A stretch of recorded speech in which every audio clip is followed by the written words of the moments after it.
मुक्ति ले लो, जिसमें कम से कम सारा चिंतन तो छूट जाएगा। चिंतन से परेशान है कृष्ण, चिंतन से परेशान है। मन को कृष्ण से हटाती हैं बार बार, दौड़ दौड़ कर मन कृष्ण में पहुंचता है। जैसे हम लोग संसार से मन को बार बार हटाते हैं और मन दौड़ दौड़ कर फिर से संसार में पहुंच जाता है, ऐसे गोपांगना बार बार कृष्णचंद्र परमानंद कर्ण मदन मोहन से मन को हटाती हैं और दौड़ दौड़ कर बार बार कृष्ण में ही मन चला जाता है। तो बोले अब इस परेशानी से तो अच्छा है चलो वेदांतियों के केवल मुक्ति ले लो। वहां न दृश्य रहेगा न चिंतन रहेगा, मनसो यमनी भावे द्वैतन नहीं वो उपलब्ध थे, मन का अमनी भाव हो जाएगा, मन में अमनस्कता आ जाएगी, सारे संकल्प विकल्प का पराभव हो जाएगा। निर्दृश्य दृक् निर्भास अखंड भान, यही अद्वैत का मोक्ष है। जहां प्रमाण न हो, प्रमेय न हो, प्रमाता न हो, प्रमाण प्रमेय प्रमाता तीनों का बाद हो जाए, दृष्टा दर्शन दृश्य का बाद हो जाए, मनता मनन मंतव्य की समाप्ति हो जाए, सारा विश्व प्रपंच अपेक्षित अनपेक्षित सन्निकृष्ट विप्रकृष्ट स्थूल सूक्ष्म अंतर्बाह्य सर्व प्रकार के प्रपंच का अत्यंत बाध हो जाए, सर्वबाध का अधिष्ठान निर्विकार विशुद्ध बोध अखंड आनंद आत्मा वही बाकी बचे बस। तो चलो इस अवस्था को प्राप्त हो लो तो सारा चिंतन खत्म हो जाए, टंटा कटे। इस प्रकार से काशी करवट सोच करके राधा रानी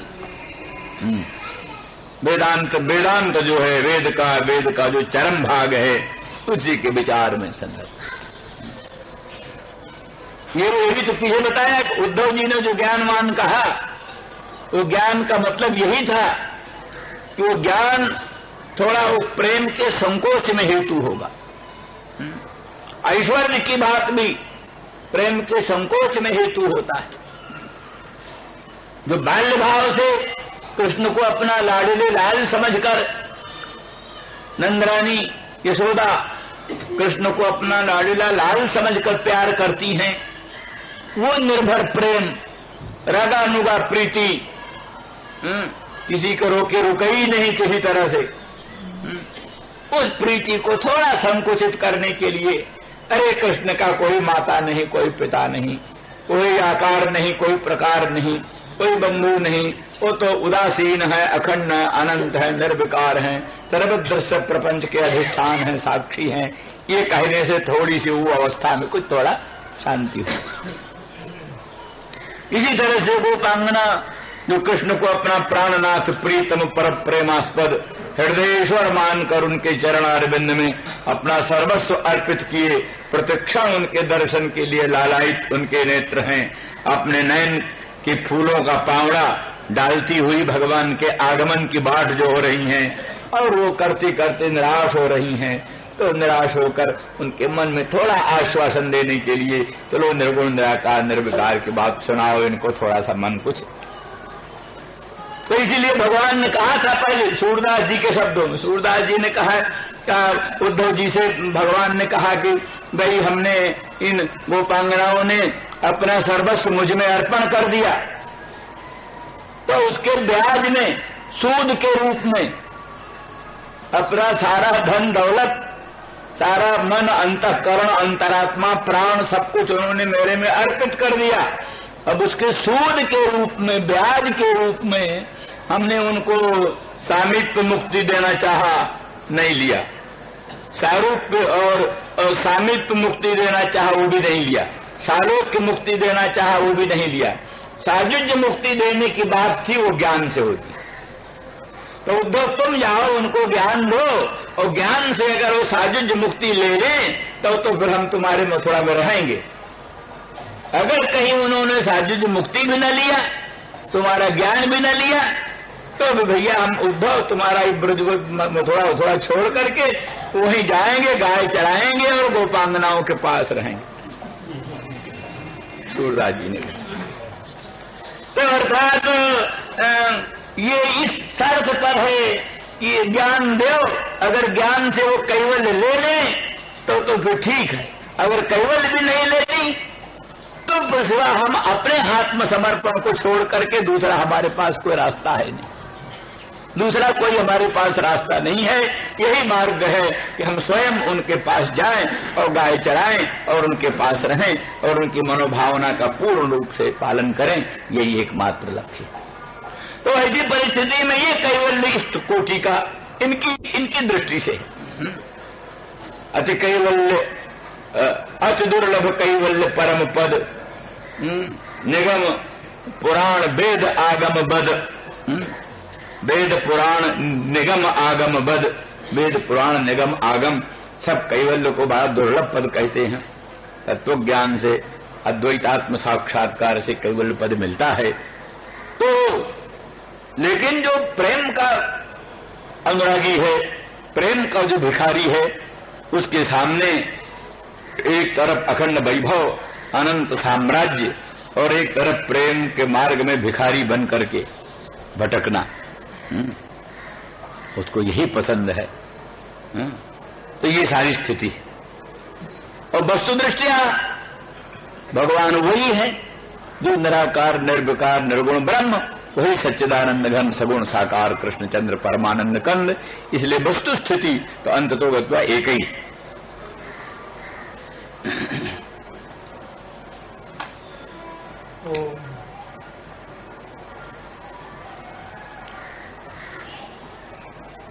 शांति का और कोई मार्ग भी तो नहीं, इसलिए उद्धव जी ने अभी दूसरी बात की, प्रेम मार्ग में अशांति ही शांति, अशांति ही शांति।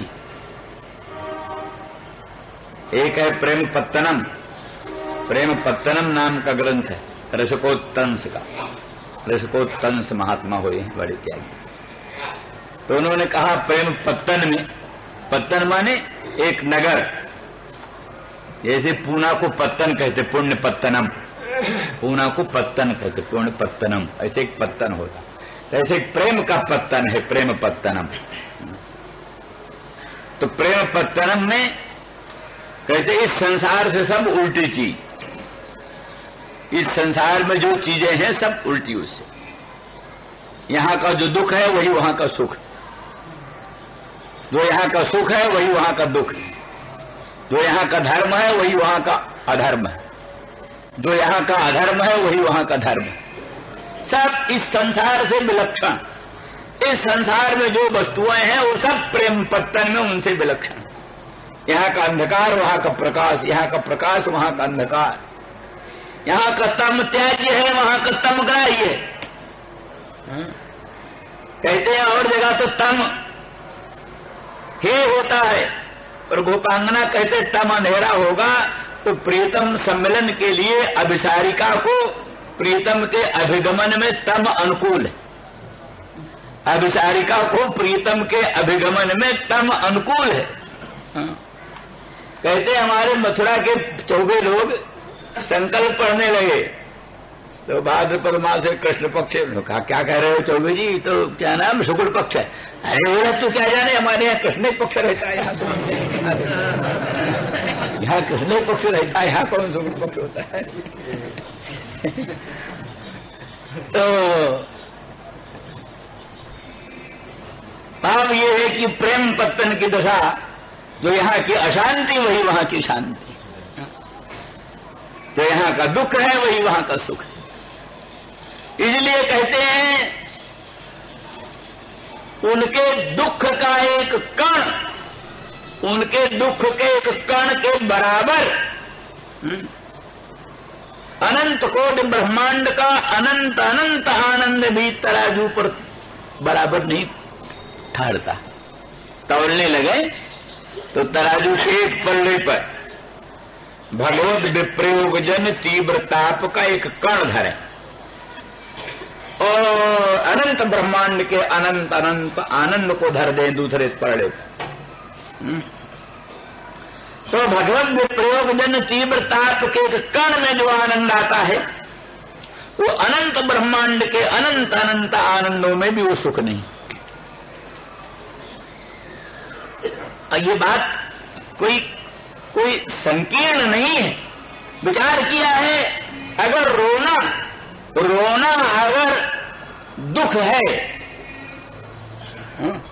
तो हनुमान जी वाल्मीकि रामायण क्यों सुने हर समय?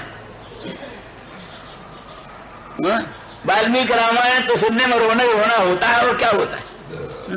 पर उन्होंने वरदान मांगा है राम से वरदान मांगा है चलते समय। जिस समय राम ने कहा बोलो हनुमान क्या चाहते हो?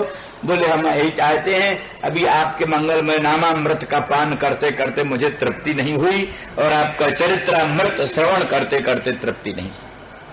इसलिए जब तक चांद है, जब तक सूर्य है, जब तक भागीरथी गंगा है, जब तक कुछ है, तब तक हम आपका गुणगण निरंतर श्रवण करें। तो भगवान ने वरदान दिया, गंधमादन पर्वत पर तुम रहोगे, अप्सराएं और गंधर्व तुमको वाल्मीकि रामायण गान कर करके सुनाएंगी, और तुम जो है सो आनंद से गुणगण सुनते रहना और नामामृत पान करते रहना। ये वरदान के रूप में पाया। और क्या करते रहते? निरंतर होते रहते हैं। जत्र जत्र रघुनाथ कीर्तनम तत्र तत्र कृतमस्तकांजलिम बाष्प बारी परिपूर्ण लोचनम मारुति नमत राक्षसांतकम। जहां जहां राघवेंद्र के परम पवित्र यश का कीर्तन होता है, हनुमान जी पहुंचते हैं बिना बुलाए, और सिर झुकाए हुए, अंजलि हाथ जोड़े हुए, आंखों में आंसू भरे हुए, कंठ को गदगद बनाए हुए, अंग अंग को रोमांच कंटकित बनाए हुए, और इस प्रकार से रामायण सुनते।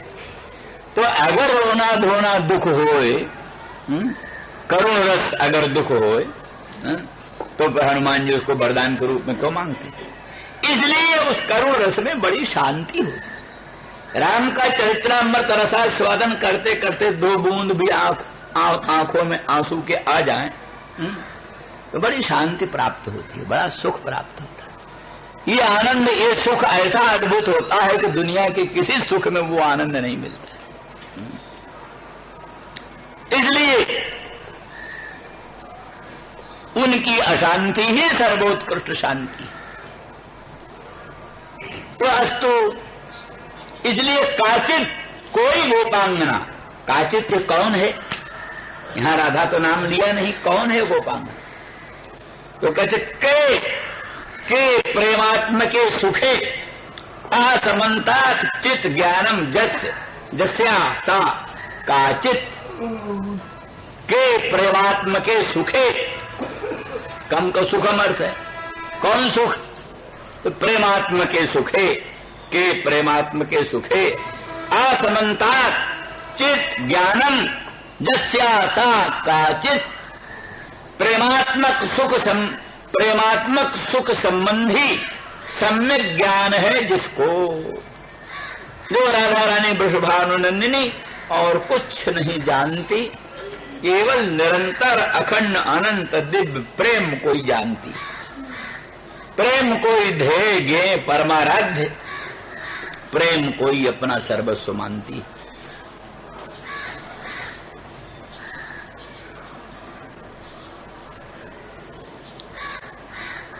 एकस्य श्रुतमेव लुम्पति मतिम, एकस्य श्रुतमेव लुम्पति मतिम कृष्णेति नामाक्षरम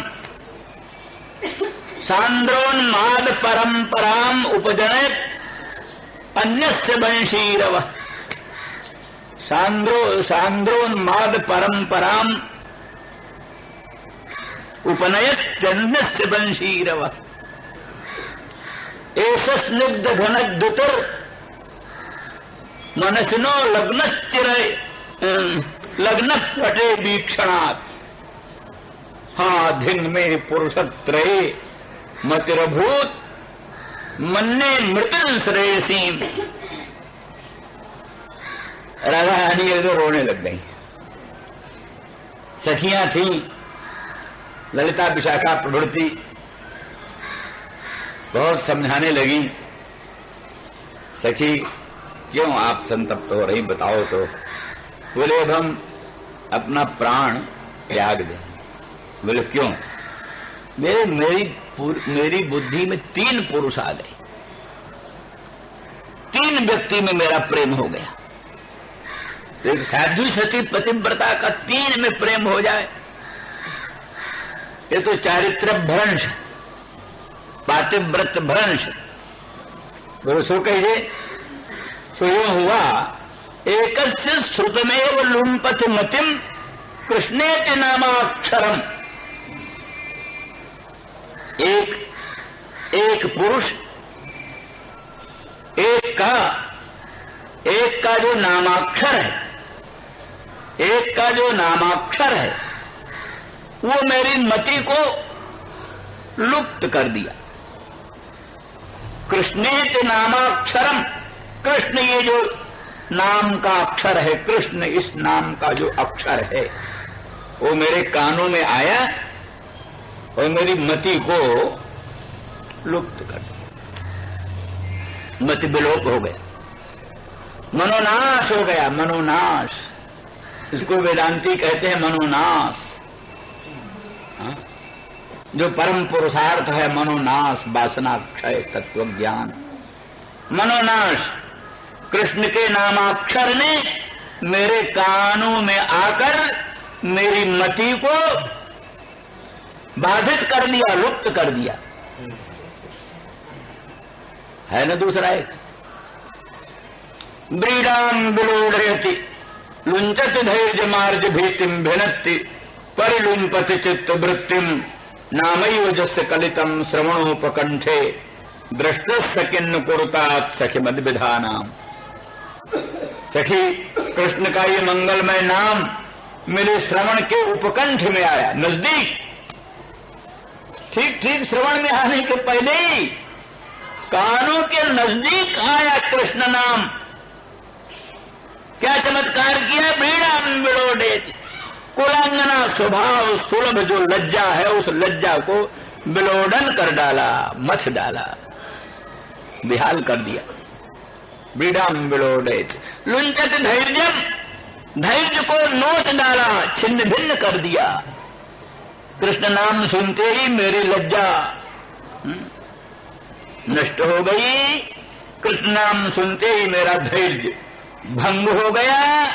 कृष्ण नाम सुनते ही अर्ध भीतिम भिनत्ति, अर्ध जनों का, गुरुजनों का जो डर है, गुरुजनों की जो भीति है, गुरुजनों की भीति को उसने छिन्न भिन्न कर दिया।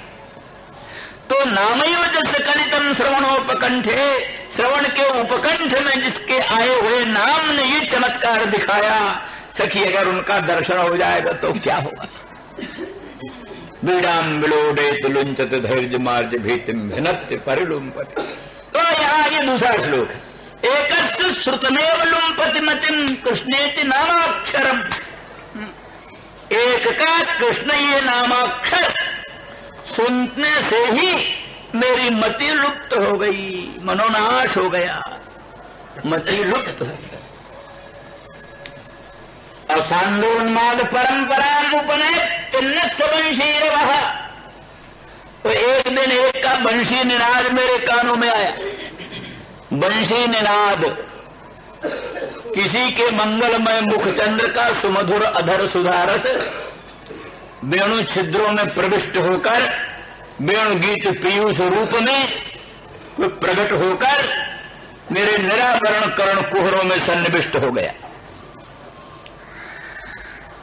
तो मेरे निरावरण कर्ण कुहरों में जो प्रविष्ट बंसी निनाद, वो बंसी निनाद ने मेरे में सांद्रोन्माद परंपरा उपनयत, घनीभूत जो उन्माद है। एक तो उन्माद कभी विच्छिन्न विच्छिन्न होता है, कभी उन्माद हुआ फिर शांत हो गया, कभी उन्माद हुआ फिर शांत हो गया। यहाँ तो सांद्रोन्माद परंपरा, सांद्र जो उन्माद की परंपरा, सांद्र उन्माद की परंपरा को पैदा कर दिया, जिसके बंशी निनाद ने मेरे कानों में आकर तो नामाक्षर ने मति लुप्त कर दिया, और बंशी निनाद की परंपरा ने मेरे स्वरूप में उन्माद की परंपरा, सांद्र उन्माद परंपरा का उपजनन कर दिया। और ऐसा स्निग्ध घनद्युतर मनसनो लग्न पटे वीक्षणा। रंग देवी ने, चित्रा, एक सखी थी चित्रा, रंग देवी, विशाखा, ललिता, चित्रा, तो चित्रा ने चित्र बनाकर दिखाया कृष्ण का चित्र। तो ऐसा स्निग्ध घन द्युति, ये जो चित्र में स्निग्ध घन द्युति ही सांद्र जो श्यामल घन बादल, सांद्र घन सांद्र बादल के तुल्य स्निग्ध मनोरम जिसके अंग की मंगलमयी द्युति है, ये मेरे मन में लगना है, मेरे मन में लग गया। मेरे मन में ये स्निग्ध ये जो स्निग्ध घन द्युति, स्निग्ध घन के समान स्निग्ध घन की द्युति के तुल्य जिसकी द्युति है, ये कोई चित्रगत जो परम पुरुष है, ये मेरे मन में संलग्न हो गया। अब वो निकालने से निकलता नहीं, मेरे मन से पृथक होता नहीं। ये दशा बन गई इस चित्र के देखने से। तो एक का नाम सुनने से मत लुप्त हो गई, एक का बंसी निनाद परंपरा के श्रवण से उन्माद सांद्रोन्माद परंपरा उत्पन्न हो गई, और एक का चित्र देखने से मन में वो स्निग्ध घन द्युति मन में संलग्न हो गया। अब तीन कहते पुरुष त्रय मतिर्भूत, तीन पुरुष में मेरी मति हो गई, इसलिए मेरा पातिव्रत्य भंग हुआ, इसलिए मन ने मृत्यु श्रेयसीम, अब तो मैं मर जाना ही श्रेष्ठ समझती हूँ। तो वो सखियां खिलखिला कर हंस पड़ी, बोले सखी तुम बड़ी भोली हो, वो असल में एक ही है, उन्हीं का कृष्ण ये नामाक्षर है, और उन्हीं के मंगलमय मुख चंद्र से निर्गत वेणु गीत पीयूष है, जो तुम्हारे निरावरण कर्ण कुहरों में प्रविष्ट होकर तुम्हें सांद्रोन्माद परंपरा उपजनन किया, और उन्हीं का ये मंगलमय परम पवित्र चित्र है। इसलिए तीनों तीन चीज नहीं है, तीनों एक ही चीज है, एक ही परम पुरुष भगवान सर्वेश्वर अनंत ब्रह्मांड नायक भगवान में तुम्हारी प्रीति है, वो अन्य किसी में प्रीति नहीं, तुम घबराओ मत। तो इस दृष्टि से प्रेमात्मक सुख जो है उसमें असमंता सम्यक ज्ञान है जिसको। राधा रानी और कुछ जाने चाहे न जाने और कुछ जाने चाहे न जाने, वैसे तो सर्वज्ञ हैं, अनंत ब्रह्मांड जननी है, भगवान कृष्ण की परमाणु लादनी शब्द सार सर्वस्वरूपा है, तो भी व्यवहार दृष्टि से गंवारी गोपांगना है, कुछ नहीं जानती, पर इतना तो जानती है प्रेम तत्व क्या है, प्रेम रस क्या है, प्रेम की महिमा क्या है। ये जितना राधा रानी जानती हूं उतना कोई जानता नहीं। इसलिए के प्रेमात्म के सुखे आसमंता चित ज्ञानम जस्यासा काचित, काचित नाम है राधा रानी का। ऐसे किसी का, जैसे उनका राधा नाम है, जैसे वृषभानु नंदिनी नाम है, जैसे हरिप्रिया नाम है, ऐसे उनका एक नाम काचित, काचित अथवा काचित का ही अर्थ है कम प्रेमात्मकम सुखम भक्त जनेषु क्षणे क्षणे आचिनोति अभिवर्धयति इति काचित, जो कि भक्त जनों में क्षण क्षण में प्रेमात्मक सुख को पैदा करती है, असमंता चयन करती है, संचय करती है। भक्तों के हृदय में प्रेमात्मक सुख को क्षणे क्षणे अभिवर्धमान करती हैं, उन राधा रानी का नाम काचित। इसलिए अगर प्रेम चाहो तो राधा रानी का भजन करो, बिना राधा रानी का भजन किए प्रेम नहीं मिलता। प्रेम की देवता राधा रानी है, वृषभानु नंदिनी है, इसलिए उनके भजन से ही प्रेम मिलता है। जो लिखा है गौर तेज परित्यज्य श्याम तेज समर्चये जपेत बाध्यायते बापी सभवेत पातकी शिवे। जो गौर तेज को छोड़ करके केवल श्याम तेज की पूजा करता है वो पातकी होता है। इसलिए गौर तेज सम्मिलित श्याम तेज की पूजा करो। गौर तेज से परिवेष्टित, जैसे दामिनी दूत पीतांबर परिवेष्टित कृष्ण हैं, जैसे गौर तेज सम्मिलित श्री कृष्ण हैं। गौर तेज जो राधा रानी वृषभानु नंदिनी उनसे सम्मिलित श्याम सुंदर कृष्णचंद्र हैं। इसलिए राधा रानी की पूजा करने से ही कृष्णचंद्र परमानंद कंद में अनन्य भक्ति प्रीति मिलती है। तो काचित वो अकस्मात वहीं एक मधुकर उड़ता उड़ता आ गया, भंवरा। काचिन मधुकरन दृष्टवा, वो काचित जो है राधा रानी ब्रजवानंदिनी, देखा अकस्मात वहां कोई मधुकर है। मानो श्री कृष्णचंद्र परमानंद कन्नई राधा रानी का जो चित्र जल्प है, चित्र जल्प को प्रत्यक्ष सुनने के लिए, वैसे तो है ही है सदा राधा रानी के पास में, परंतु राधा रानी का चित्र जल्प श्रवण करने के लिए मधुकर रूप धारण करके आ गए। अथवा अपनी प्रेरणा से एक मधुकर को भेजा है, जिससे कि उस मधुकर के दर्शन से राधा रानी में कोई विचित्र भाव उत्पन्न हो और उस भाव का अनुभव, उस भाव का दर्शन उद्धव को मिल जाए। उद्धव को असल में भगवान बड़ी कृपा करके उद्धव को भेजा। उद्धव को परम कृपा भगवान की है, परम कृपा पात्र उद्धव है, इसलिए उद्धव को ब्रजांगनाओं के चरणों में भेजा। ब्रजांगनाओं के चरणों में जाकर उनका चरण रज स्पर्श करके उद्धव कृतकृत्य हो जाएंगे। उनका ज्ञान विज्ञान पूर्ण रूप से परिनिष्ठित हो जाएगा। भक्त रस परिप्लुत ज्ञान विज्ञान ही वास्तविक ज्ञान विज्ञान। महाराज सुखदेव जी महान ज्ञान विज्ञान परिनिष्ठित थे, पर महान प्रेमी भी थे। सनकादिक महान ज्ञान विज्ञान परिनिष्ठित थे, पर साथ ही भगवान के अनन्य भक्त भी थे। वशिष्ठ महाराज जो जोग वाशिष्ठ का उपदेश करने वाले, उनसे अधिक ज्ञान विज्ञान संपन्न कौन होगा। परंतु उन्होंने कहा ये पुरोहिती कर्म बड़ा निंदित था, हम नहीं लेना चाहते थे। परंतु ब्रह्मा जी ने कहा, अरे बेटा तू पुरोहिती कर्म रघुवंश का पुरोहित बनेगा तो रामचंद्र तेरा पांव धोएंगे। परमात्मा रामचंद्र प्रकट होंगे, वो तुझको गुरु मानेंगे, उनको तुझे विद्या पढ़ानी पड़ेगी और सब बड़ा बड़ा भाग्य होगा, लोकोत्तर सौभाग्य मिलेगा। तो ये समझ करके मैंने पुरोहिती कर्म को ले लिया। तो इसलिए वशिष्ठ महाराज जहां ज्ञान विज्ञान के पारंगत पारदर्शवा महामुनीन्द्र महात्मा है, तहां रामचंद्र भगवान के प्रेम में तल्लीन। जनकादि महाज्ञान विज्ञान संपन्न, वो भी भगवत प्रेम में परिप्लुत है। इस तरह से ज्ञान विज्ञान बड़ी ऊंची चीज है, छोटी नहीं है, लेकिन उसके साथ अगर प्रेम तत्व लग जाए तो फिर प्रेम संपन्न ज्ञान विज्ञान बड़े महत्व की चीज होती है। सो राम प्रेम बिनु सोहन ज्ञाना, कर्णधार बिनु जिम जल जाना। सो सब धर्म कर्म जर जाऊ, जहान राम पद पंकज भाऊ। जोग कुजोग ज्ञान अज्ञानू, जहान राम प्रेम प्रधानु। ये सब सिद्धांत है। कई सब दृष्टियों से काचित राधा रानी ने वो मधुकर देखा। मधुकर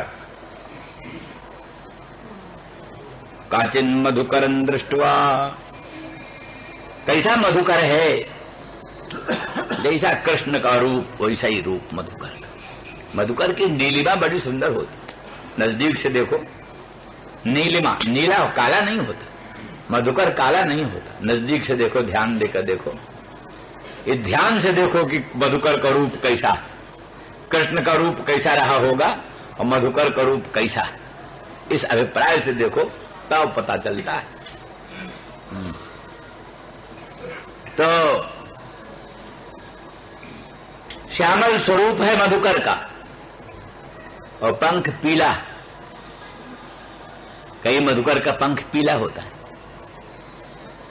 तो मानो जैसे कृष्ण का पीतांबर, जैसे उनका पीला पीला पंख। कृष्ण का दामिनीदृत बिनिंदक पीतांबर, उस मधुकर का पीला पंख। और कृष्ण का जैसे ओष्ठ अरुण, तैसे उसका मुख भी अरुण, लाल अरुण। कृष्ण का आधर जैसे अरुण है, तैसे उसका भी अरुण है। और कृष्ण के बंशी का निनाद जैसे बड़ा मधुर है, ऐसे उसका गुंजार भी बड़ा मधुर, उसका गुंजार बड़ा मधुर, ऐसा संगीत गाता है मन मोहित हो जाता है, भ्रमर। तो वो ऐसे मधुकर को देखा, काचिन मधुकरं दृष्ट्वा ध्यायन्ती कृष्ण संगमम। वो ध्यान में थी, मानसिक ध्यान में थी, ध्यान में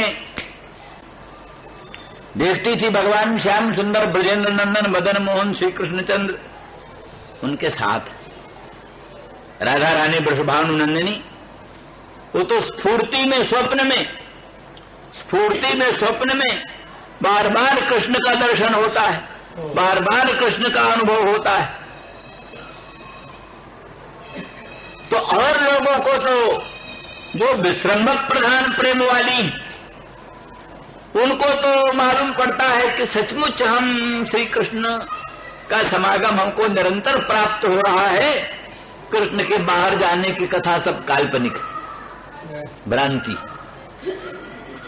लेकिन ये जो उत्कंठा प्रधान प्रेम वाली गोपांगना है, ये तो एक बार कृष्ण को मिलती है तो अभी विश्वास नहीं होता सचमुच हमको कृष्ण मिल रहे हैं क्या, कृष्ण का दर्शन कर रही हैं, कृष्ण के मुखचंद्र का दर्शन करती हैं, कृष्ण के पादारविंद की नखमण चंद्रिका का दर्शन करती हैं, कृष्ण का स्पर्श करती हैं, कृष्ण का आलिंगन करती हैं, कृष्ण को अपने बाहुपाश में निबद्ध करती हैं, तो भी विश्वास नहीं होता सचमुच हमको कृष्ण मिल रहे हैं कि स्वप्न है, स्वप्न है।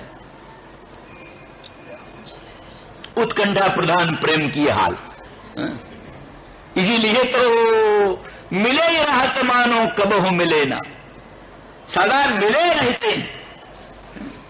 राधा रानी को उनके प्राणनाथ प्रीतम पर प्रेमास्पद कृष्ण सदा मिले रहते हैं, तो प्रतीत होता है मानो कबहु मिले ना, मानो कबहु मिले ही नहीं।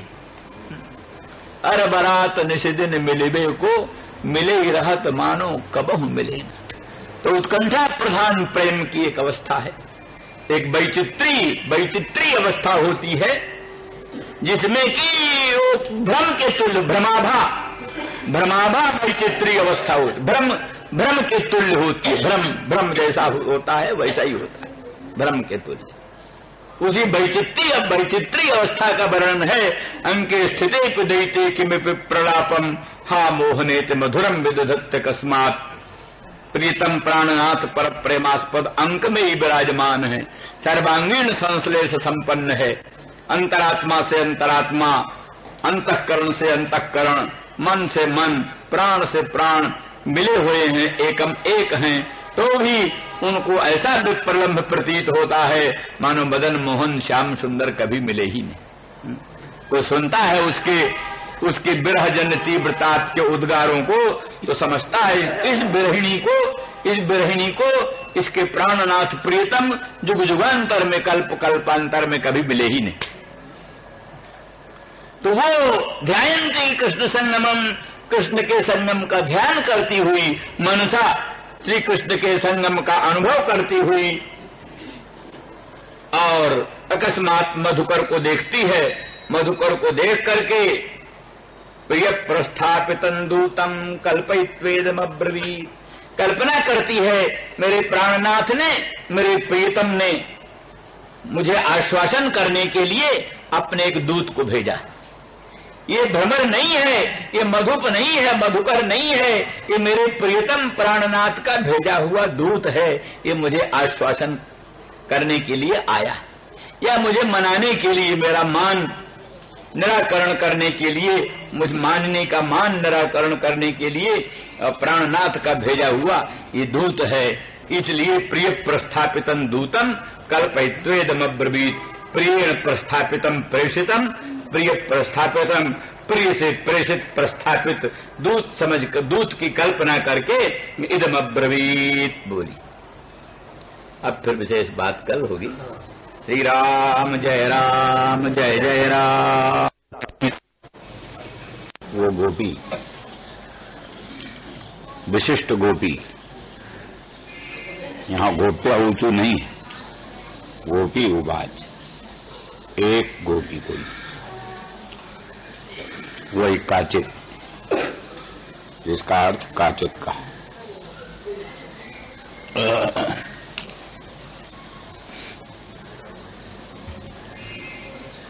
वही काचित गोपी।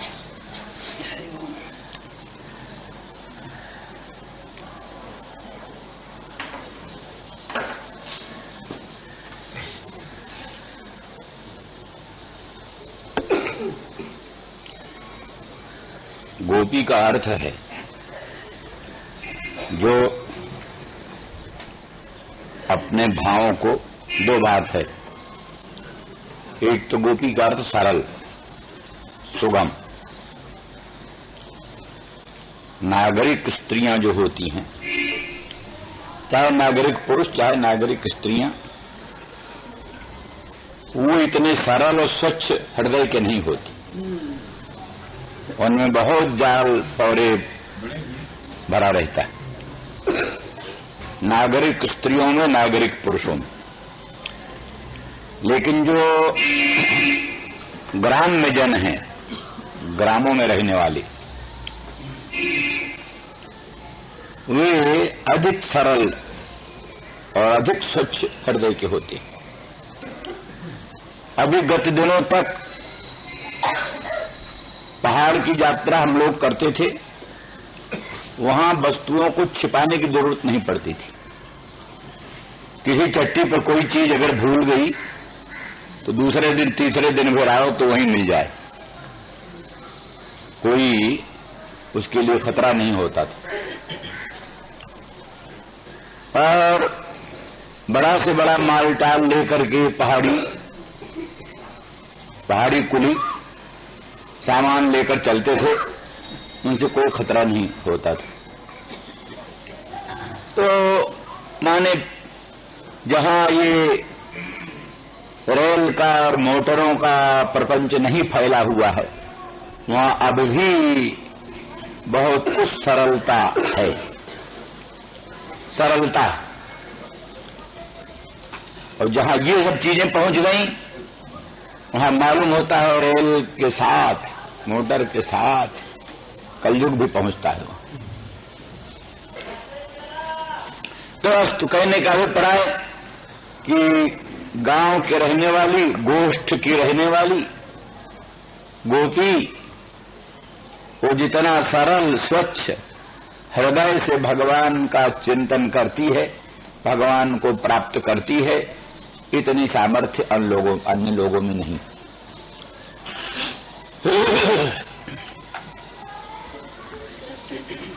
इसीलिए यदुपति कृष्ण हैं, गोपेंद्र कुमार नहीं रह गए, यदुपति कृष्ण हैं, ये भी एक कृष्ण पर आक्षेप किया। कृष्ण पर ये भी एक आक्षेप है, वो गोपेंद्र कुमार पद से यदुपति हो गए, यादवेंद्र हो गए।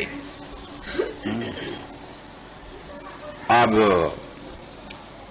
सरल सुगम स्वच्छ हृदय के जो भक्त हैं, उनका स्थान उनके हृदय में नहीं रहेगा, ये उन पर आक्षेप। दूसरी बात, गोपी माने अपने दुर्लभ प्रेम को छिपाने वाली। छिपाना भी गोपी शब्द का अर्थ है।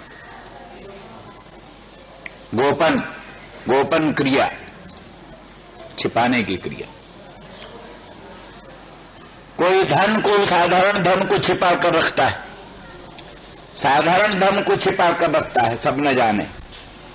जो परम धन है, निर्जन सर्वस्व है, श्रुतियों का गुप्त वित्त है। तो कहते हैं पुण्यभूतम प्रेम गोपांगनानाम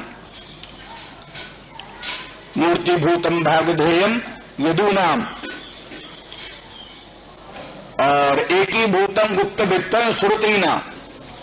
श्रुतियों का जो गुप्त वित्त छिपा हुआ जो धन है श्रुतियों का, वेदों का, वही कृष्णचंद्र परमानंद कर्ण मदन मोहन ब्रजेंद्र नंदन के रूप में प्रकट हुआ। बोलिए भगवान जी। तो इसलिए उस गुप्त वित्त का परम दुर्लभ धन को छिपा कर रखना, ये इनका काम, वो भी। और तद विषय जो प्रेम है उस प्रेम को भी छिपाती, प्रकट नहीं होने देती, उस प्रेम को छिपा कर रखती। इसलिए गोपी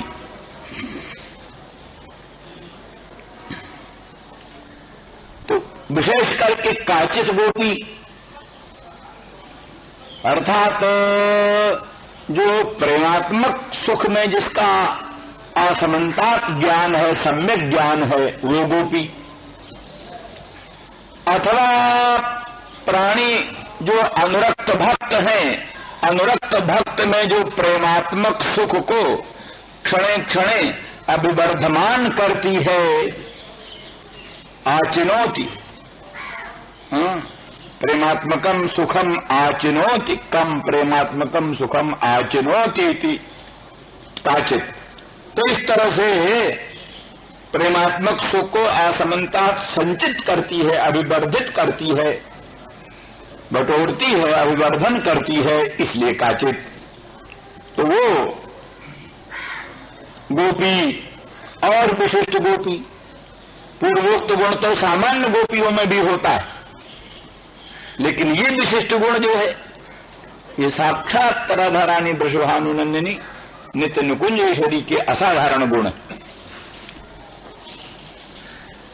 तो वो बोलती मधुप के तव बंधो, वो जो मधुप है, भ्रमर है, उड़ता हुआ कहीं से आ गया,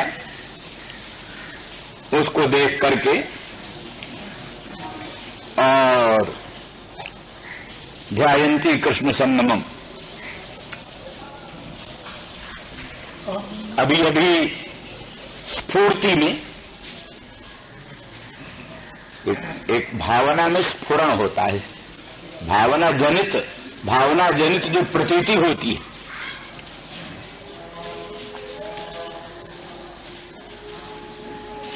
वेदांती भी कहते अप्यसत प्राप्यते ध्यानात् नित्यात्म ब्रह्म किम पुनः।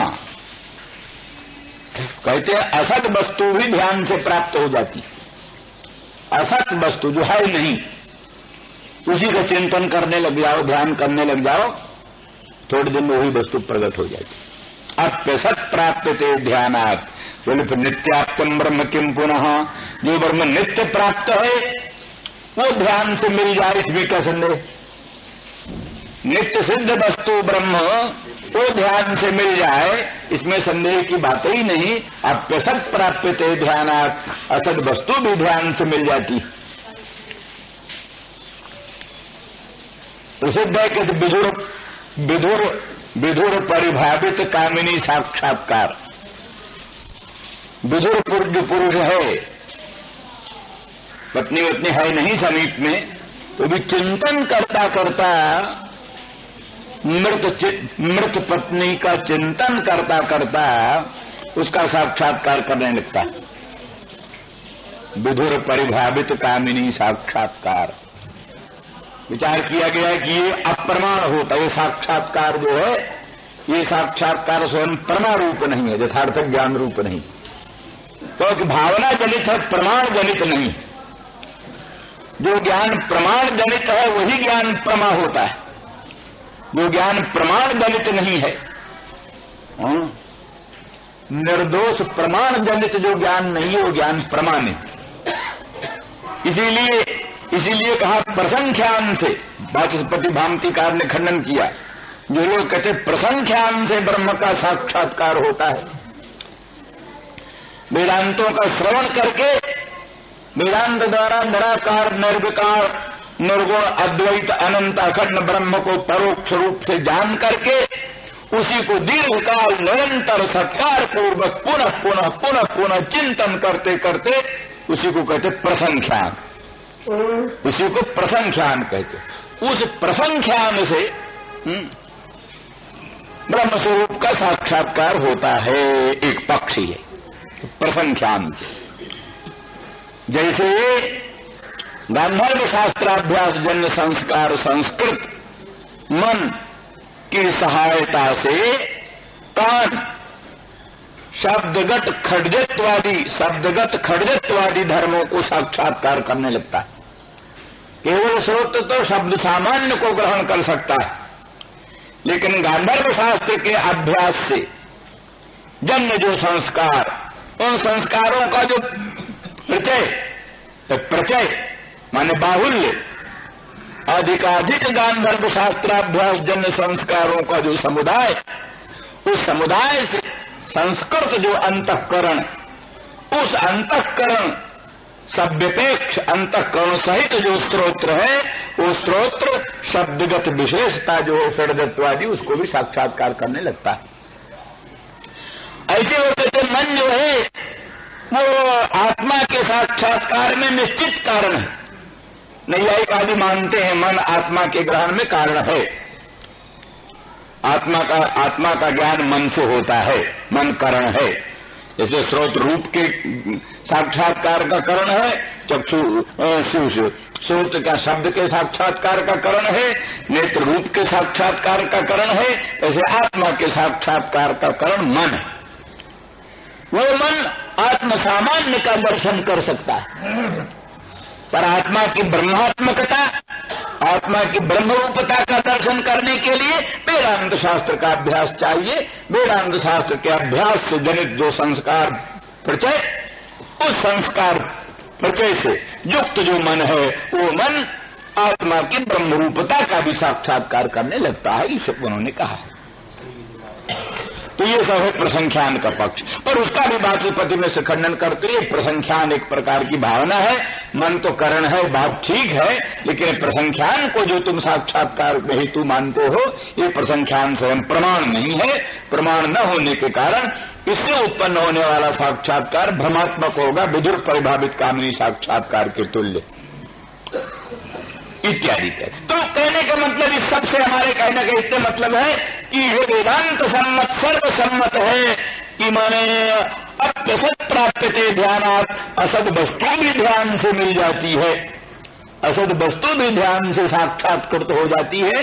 अब पीछे बाधित होती है या बाधित होती है, ये चीज पृथक है, लेकिन उसकी स्फूर्ति, प्रतीति, अनुभूति और उसके साथ अनेक प्रकार के व्यवहार ये सब होने लगते हैं। ये सब सर्वसम्मत है। तो इस दृष्टि से यहां तो वस्तुतः राधा रानी बहुभानुनंदिनी और श्री कृष्णचंद्र परमानंद कंद दोनों एक ही भेद ही नहीं। जैसे आनंद सिंधु में मिठास है, मधुरिमा, आनंद सिंधु में जो मधुरिमा है, मिठास, तो मधुरिमा का और आनंद सिंधु का विभाग कौन कर सकता है? मिठास और आनंद सिंधु का विभाग कौन कर सकता है? तो ऐसे ही गंगाजल और गंगाजल की पवित्रता, गंगाजल की पवित्रता को गंगाजल से अलग कौन करेगा? उसी तरह से आनंद सिंधु सच्चिदानंद घन कृष्ण में उसके माधुर्य सार सर्वस्व की अधिष्ठात्री राधा रानी को उनसे भिन्न किया नहीं जा सकता। तो ऐसी परिस्थिति में राधा रानी को भगवान के द्वारा, भावना के द्वारा श्री कृष्ण का साक्षात्कार हो, श्री कृष्ण की अनुभूति हो, इसमें कोई संदेह को अवकाश ही नहीं। तो ये ध्यायंती प्रिय संगमम, वो राधा रानी और विस्फूर्त बसात, भावना विशेष बसात श्री कृष्ण का संगम अनुभव कर रही थी, श्री कृष्ण का दर्शन कर रही थी। तो ध्यायंती कृष्ण संगमम, कृष्ण के संगम का अनुभव कर रही थी, ध्यान द्वारा, भावना द्वारा, स्फूर्ति द्वारा श्री कृष्ण का अनुभव कर रही थी, श्री कृष्ण के अनंत सौंदर्य माधुर्य का रसास्वादन कर रही थी, मुखचंद के सौंदर्य माधुर्य का रसास्वादन कर रही थी। समझ लीजिए, भावना में ही मानो कृष्ण अंतर्हित हो गए, कृष्ण दूर चले गए। अब कृष्ण का ध्यान कर रही है कि कब कृष्ण मिलेंगे, मदन मोहन श्याम सुंदर ब्रजेंद्र नंदन प्राणनाथ प्रभु कब मिलेंगे। इस प्रकार की उत्कंठा के साथ उनके सम्मेलन की भावना कर रही है। इतने ही में उसको स्फूर्ति होती है कि मानो कृष्णचंद्र परमानंद कंद मदन मोहन मथुरा चले गए, मथुरा चले गए। और मथुरा में जाकर के उनकी बहुत सी पटरानियां हो गई। कुब्जा एक रानी हो गई, कुब्जा, और श्री रुक्मिणी और श्री सत्यभामा प्रभृति अनेक उत्तमोत्तम नायिकाएं कृष्णचंद्र परमानंद कंद को प्राप्त हो गई।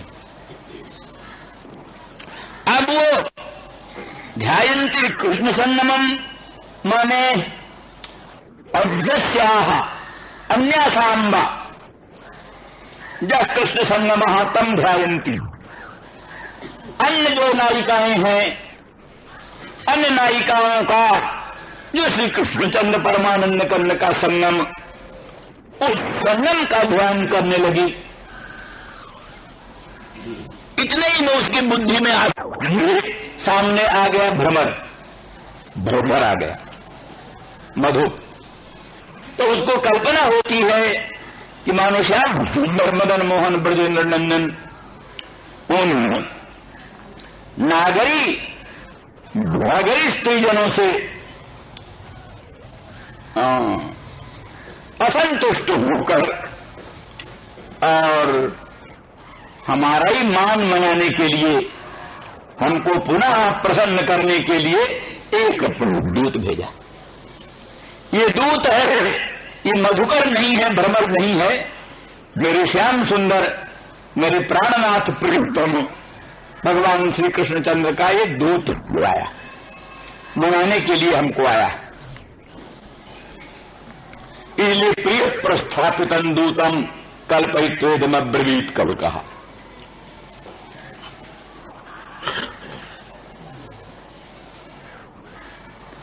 तो इसी में ये भी बात समझनी चाहिए कि एक ये भी बात है, राधा रानी इतर गोपांगनाओं से विलक्षण, इसलिए रासक प्रसंग में भी आया। रासक प्रसंग में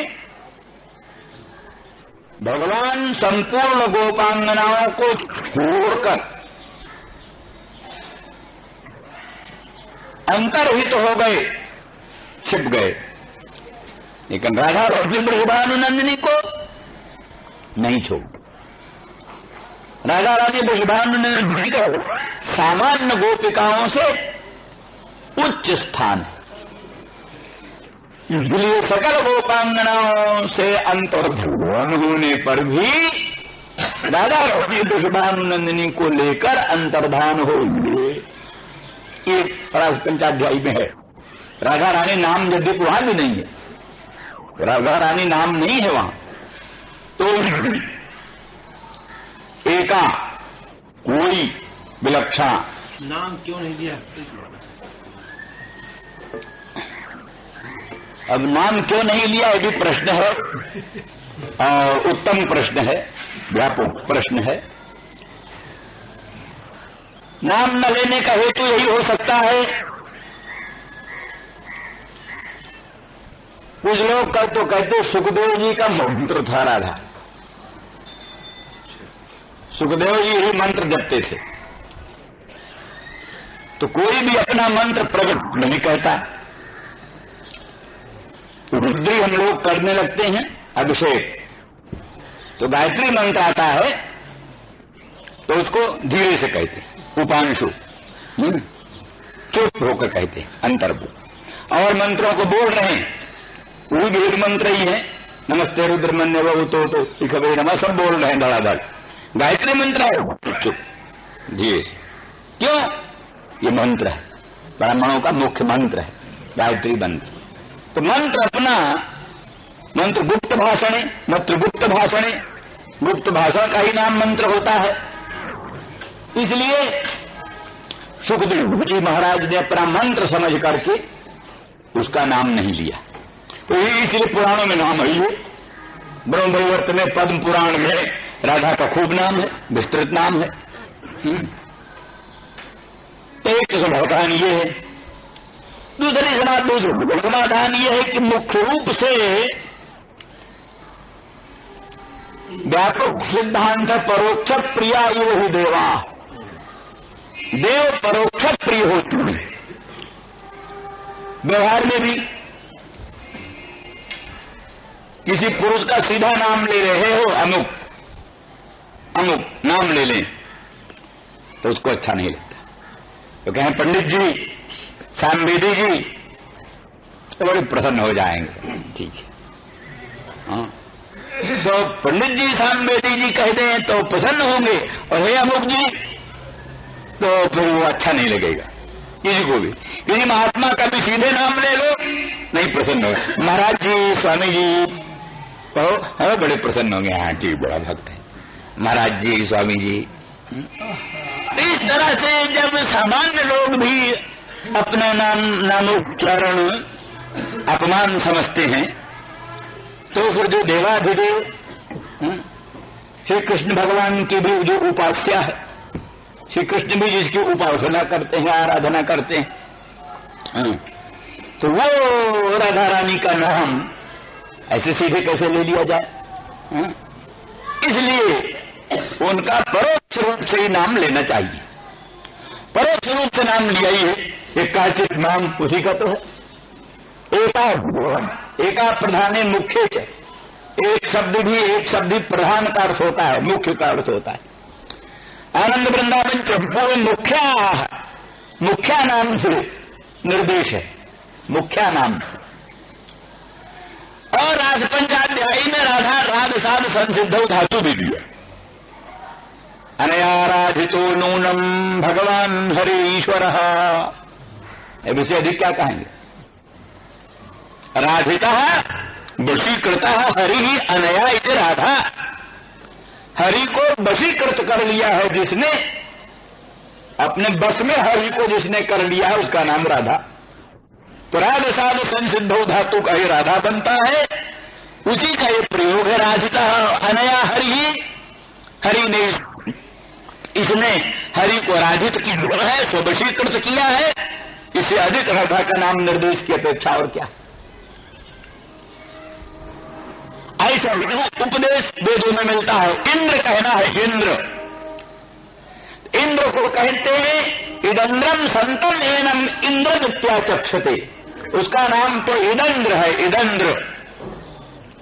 इदंद्र माने इदम सर्वम नाम रूप क्रियात्मकं जगत आत्मत्वेन दृष्टवान इति इदंद्र, जिसे सारे इदम पदवाच्य विश्व को आत्मा के रूप में देखा, उसका नाम इदंद्र है।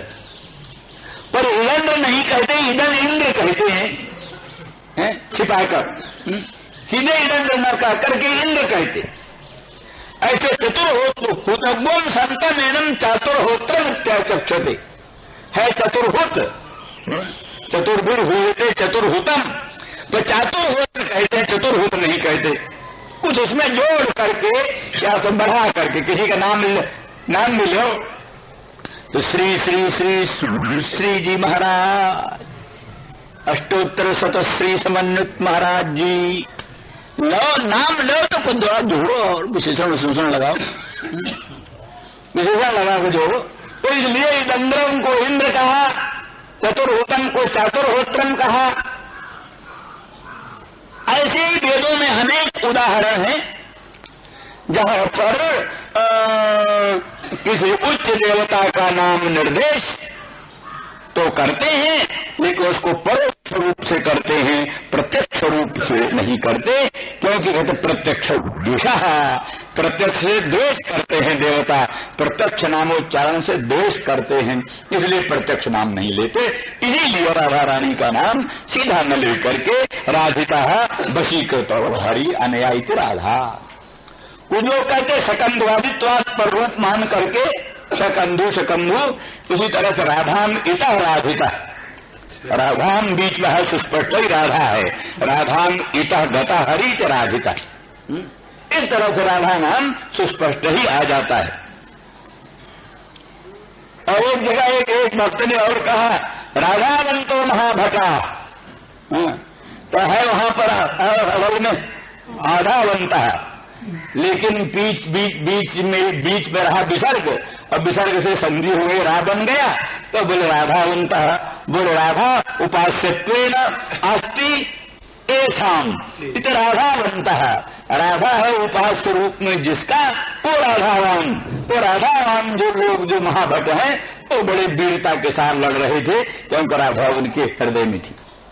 इस तरह से भागवत के भी अनेक शब्दों से राधा शब्द की उत्पत्ति का, राधा शब्द के वर्णन की बात आती है। तो वास्तु कहने का अभिप्राय यहाँ तो प्रसंगानुसार यही है कि वो राधा रानी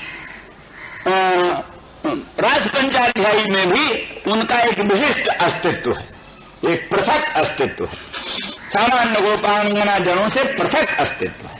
इसलिए सामान्य गोपांगनाओं को छोड़ करके और राधा रानी को लेकर भगवान कृष्ण अंतर्धान हुए, फिर आगे चल करके उसको भी छोड़ा। ये चीज पृथक है। वो माननी हो गई राधा और कहने लगी नए माम जत्रते मना, अब हमसे चला नहीं जाता, अब आप कहीं चलना चाहते हो तो मुझको लेकर चलो, अंक में लेकर चलो, गोद में लेकर चलो। तो भगवान ने कहा तो गोद में लेकर क्या चलें, कंधे पर बैठ जाओ। बोले हाँ ठीक है। बैठे कृष्ण जी, जब उसने कंधे पर बैठने के लिए जैसे उठाया पांव, देखा तो कृष्ण ही नहीं, अंतर्धान। अब रोने लग गई, विलाप करने लग गई। इतने गुरु गोपांगनाएं आती, गोपांगना आती हैं, देखती अरे ये तो पहले तो बड़ी बड़ी प्रशंसा कर रही है, धन्य है, कोई धन्य हो अमी आल्य, ये गोपांगना देह आलियो धन्य है कि जो देखा परत, जो कि अकेली कृष्ण को लेकर के और कृष्ण भगवान की सेवा कर रही है और उनके अनंत सौंदर्य माधुर्य का रसास्वादन कर रही है। और वो देखती हैं गोपांगनाएं कि कृष्ण भी चल रहे हैं और उनके साथ साथ राधा रानी का चरण चिन्ह है, कृष्ण का चरण चिन्ह है, कृष्ण के चरण चिन्ह के साथ साथ राधा रानी का चिन्ह है, चरण चिन्ह है। उस चरण चिन्ह को देख करके कल्पना करती हैं ये कोई दूसरी गोपांगना है। तो जब यहाँ देखा वो विलाप कर रही कृष्ण के विप्रयोग जन तीव्र ताप में संतप्त हो करके, तब सब उसको मिल गई और मिल करके समान सुख दुख वाली हो करके सबने मिल करके गोपी गीत के द्वारा भगवान की प्रार्थना किया, भगवान की स्तुति किया, तो भगवान प्रकट हुए। तो अर्थात सामान्य गोपांगना जनों से राधा रानी की एक विशिष्ट स्थिति है। यहाँ भी राधा रानी समझती है और गोपांगनाओं के लिए तो भगवान ने उद्भव दूत भेजा है, हमारे लिए इस मधुकर को असाधारण दूत भेजा है। हमारे लिए जो सर्वसाधारण गोपांगनाओं के लिए दूत है वही हमारे लिए नहीं है, हमारे लिए एक विशिष्ट दूत है। इसलिए मधुकर जो है, ये मधुप जो है, वही हमारे लिए दूत बन करके आया है। कृष्ण ने इसको विशेष करके मेरे लिए भेजा। इस तरह से उस दूत उसमें दूतत्व की कल्पना करके मधुकर को दूत समझ करके और बोलती है मधुप की तव बंधो मास प्रशांघिम। तो हे मधुप, मानो वो मधुप मड़राता हुआ, गुंजार करता हुआ राधा रानी के चरणों पर चरणों को छूने का यत्न करता, राधा रानी के चरण स्पर्श का यत्न करता। तो मिलकर कहती हैं, हे मधुप अंघ्रिम मां स्पृशो। हे मधुप, तू हमारा चरण स्पर्श मत कर, चरण स्पर्श मत करे। क्यों? तो तू मधुप है। मधु मध्यम, पातीत मधुपहा। मधु माने मध्य के हैं, शराब, सुरा, मध्य। तो मधु पिबतीत मधुपहा तत्समुद्धो हे मधुपो। तू मधुपान करता हो। वैसे पंकज जो कमल है, पंकज में जो मकरंद है वो भी आसव समझा जाता है। आसव माने मादक। तो भ्रमर उससे भी मत्त हो जाता है। अरविंद मकरंद पान करके भ्रमर मत्त हो जाता है। इसीलिए श्रीधर स्वामी जी ने वर्णन किया, भगवान कृष्णचंद्र परमानंद कंद के मुखार बिंद पर, मुख कमल पर श्यामल सचिक्कण कुंचित अलकावली विराजमान है। मुख कमल पर अलकावली, अलक माने बाल जो है, ये बाल कृष्णचंद्र के मुख कमल पर विराजमान है।